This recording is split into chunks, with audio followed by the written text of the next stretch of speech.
रोशनपुर नाम के गांव में चंदा और शांति नाम की जिठानी और देवरानी रहती थी। चंदा का पति बहुत पैसे वाला था। उनके पास किसी भी चीज की कोई कमी नहीं थी और उसके विपरीत शांति का पति बहुत ही गरीब और नशेड़ी था। शांति चंदा के घर में काम करके अपना घर चलाती थी। भाभी, घर पर खाने के लिए कुछ भी नहीं है। अगर आप थोड़ा खाना दे पाए तो बहुत मेहरबानी होगी। मुझे जो भी पैसे मिलते हैं वो तो आपके देवर नशे में उड़ा देते हैं। ये तुम लोगों का ना रोज रोज का ड्रामा हो गया है। अब देवर जी कमाते नहीं है तो मैं क्या करूं?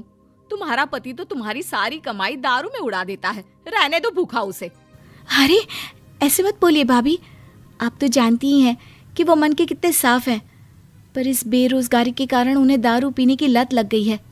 अरे अपना ये रोना गाना बाद में कर लेना, पहले काम निपटा ले घर का। मेरा और टाइम खराब ना कर। जा गेहूं पीस ले, फिर तुझे कपड़े भी धोने हैं। शांति रसोई घर में जाकर गेहूं पीसने लगती है। पीसते पीसते कुछ गेहूं वहां कपड़ों में गिर जाते हैं, जिसे देखकर उसके दिमाग में एक आइडिया आता है। क्यों ना ऐसे ही थोड़े गेहूं मैं अपने पल्लू में बांधकर घर ले जाऊं, फिर एक बर्तन में जमा कर लूंगी और उसे पीसकर रोटी बना लूंगी। कुछ दिन तो ऐसे ही चलता रहा, मगर फिर एक दिन चंदा ने शांति को ऐसा करते हुए देख लिया। अरे पहले तो मुझे लगा तुम लोग बस गरीब हो, पर तुम लोग तो चोर भी हो। चोरनी कहीं की। मुझे तो लगता था तू गेहूं पिसती है, पर तू तो अपने पल्लू में गेहूं छुपा कर ले जाती है। निकल मेरे घर से। मुझे माफ कर दो भाभी, हमारे पास खाने के लिए एक दाना तक नहीं था, इसलिए मुझे ये सब करना पड़ा। अरे तुम लोग मेरे रिश्तेदार हो, इसीलिए दया कर कर तुझे मैंने अपने घर पे काम पर रख लिया, पर तू और तेरा पति हमारे खानदान का नाम मिट्टी में मिलाने पर उतारू हो चुके हैं। आपको मुझे जितनी गालियां देनी है दीजिए, मारना है तो मार भी लीजिए भाभी, पर मुझे काम से मत निकालिए। परिवार की बात है, वरना कोई और ऐसा काम करता ना तो धक्के मार कर कब से घर का बाहर निकाल दिया होता। रोते रोते शांति अपने घर चली जाती है, जहाँ उसका नशेड़ी पति कहता है, अरे कहाँ रह गई थी कामचोर? इतनी देर क्यों कर दी? आज पैसे लाई कि आज भी खाली हाथ वापस आ गई है? अपने हाथ दिखा।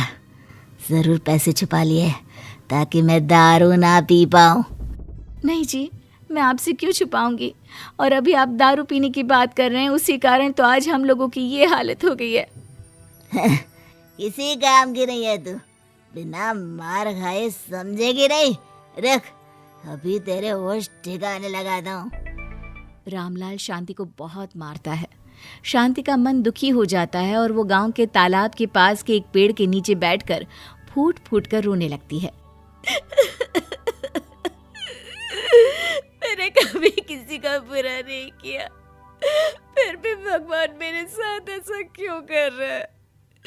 मैं तो रामलाल जी की फिक्र करती हूँ, फिर भी उन्होंने मुझे इतना मारा।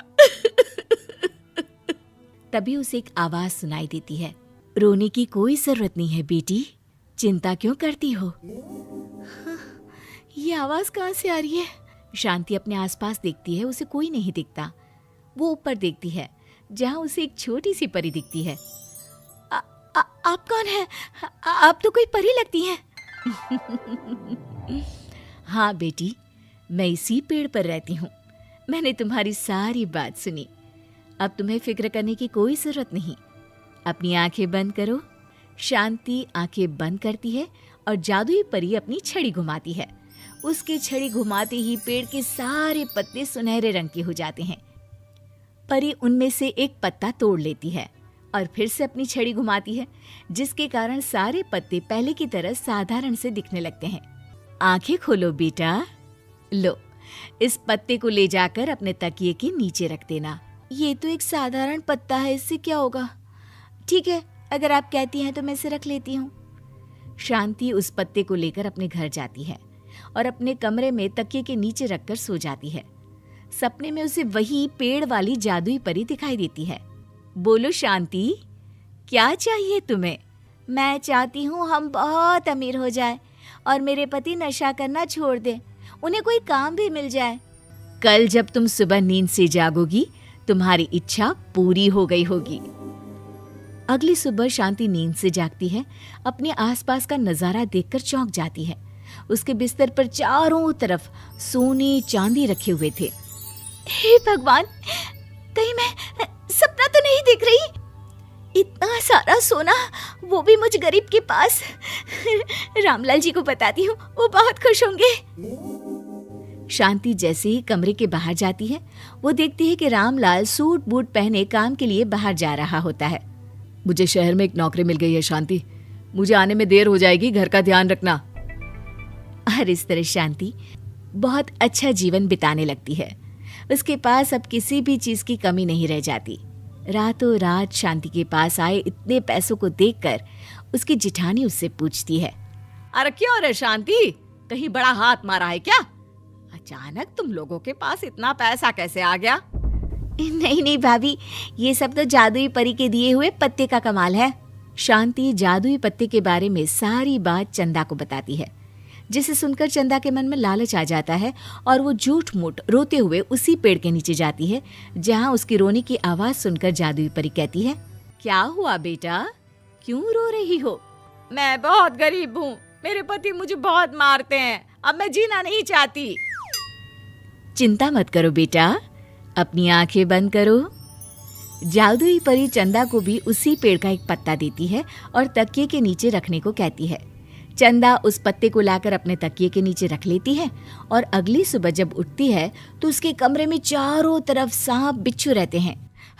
अरे बचाओ बचाओ, कोई मुझे बचाओ, ये कैसा पत्ता है जिसे लाने के बाद उस गरीब शांति के पास तो इतना सारा सोना आ गया, और मेरे चारों तरफ ये सांप बिच्छू, अरे कोई बचाओ। चंदा अपनी जान बचाती हुई शांति के पास जाती है। चलिए भाभी, मुझे लगता है आपके घर में सांप बिच्छू को बस जादुई परी ही हटा सकती है। दोनों मिलकर जादुई परी के पास जाते हैं। ये सब तुम्हारे बुरे इरादों का नतीजा है चंदा। तुम झूठ मूठ बस पैसे के लालच के कारण यहाँ आकर रो रही थी, इसीलिए तुम्हें जादुई पत्ते ने उसकी सजा दी। अरे मुझे माफ कर दीजिए जादुई परी, मेरे मन में लालच आ गया था। अरे शांति, तुम भी मुझे माफ कर दो, मैंने तुम्हारे साथ बहुत गलत किया है, फिर भी तुम मेरी मदद के लिए आई। चंदा को अपनी गलती का एहसास हो जाता है, इसलिए जादुई परी उसके घर से सारे सांप बिच्छू को गायब कर देती है। चंदा और शांति आपस में मिलजुल कर रहने लगती हैं।